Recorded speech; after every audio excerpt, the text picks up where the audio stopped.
Vous écoutez le quiz, issu de l'épisode S413 du podcast Faut pas pousser les ISO, diffusé le jeudi 23 juin 2022.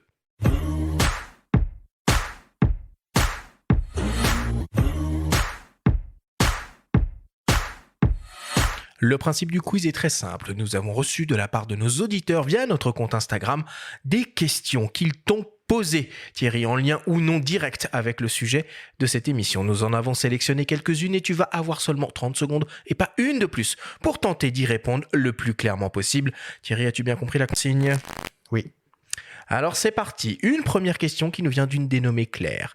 Claire se demande quel est le meilleur spot en France pour photographier le ciel ? Pour photographier le ciel en France, je dirais une région montagneuse ou une région plaine, mais hors de toute lumière parasite. Donc le moindre village, le moindre lampadaire est à fuir. Donc de belles régions, des parcs naturels dans les Alpes par exemple ou dans les Pyrénées. Bon, en toute objectivité, moi je recommanderais le Périgord. Ça vaut le coup de monter en altitude ? Ça, quand on a l'occasion, oui, ça vaut le coup de monter en altitude. C'est pas impératif, c'est pas indispensable, mais en général, le ciel est plus pur en altitude. Très clair. Deuxième question qui nous vient d'un dénommé François. François se demande quelle configuration envisager pour un astrophotographe débutant mais passionné. Pour l'astrophotographe débutant mais passionné, il faut commencer avec du matériel simple. De la même manière qu'on n'apprend pas à conduire avec un semi-remorque, on commence avec une petite voiture, on commence avec un appareil photo sur un trépied avec lequel on peut faire déjà énormément de choses.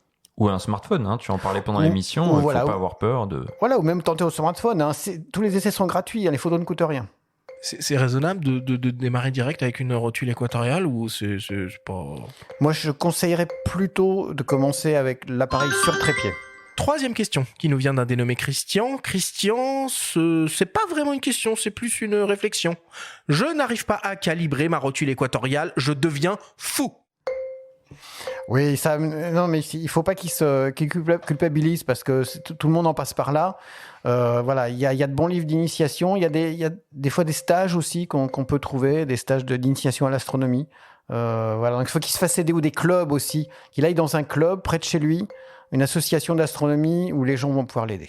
Ou ton livre, non ? Dans la 4e édition, tu dois bien dire 2-3 choses sur la monture. Sur l'alignement polaire, oui, je donne des indications sur l'alignement polaire de la monture. Ouais. Astrophotographie éditiée aux éditions Erol. Quatrième question qui nous vient d'une dénommée Héloïse. Quelle est la photo que tu rêves de réaliser ? Une photo que je rêverais de réaliser, c'est la Terre depuis l'espace, comme fait Thomas Pesquet. Ah ouais.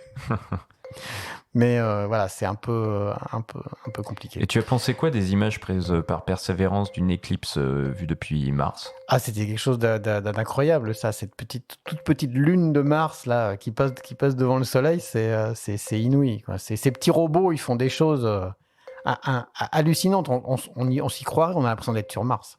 Et l'image du trou noir là aussi qui est sortie il y a quelques semaines. Ah oui, alors là c'est encore autre chose. Là, c'est pas une photo, c'est une image pour voilà, le coup. C'est pas tout à fait pareil. Mais c'est pris avec des moyens qui sont sans commune mesure avec ce qu'ont les amateurs d'astronomie, mais ça fait rêver aussi. Dernière question, une question de mes soins, une question qui tue.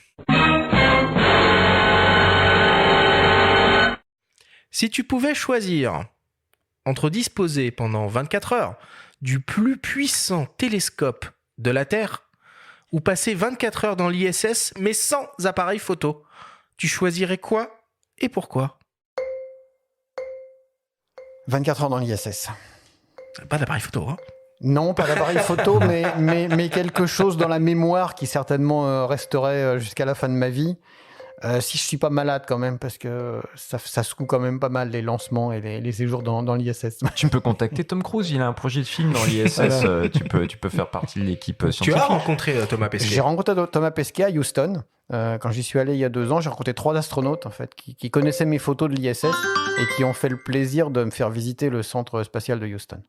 C'est parfait.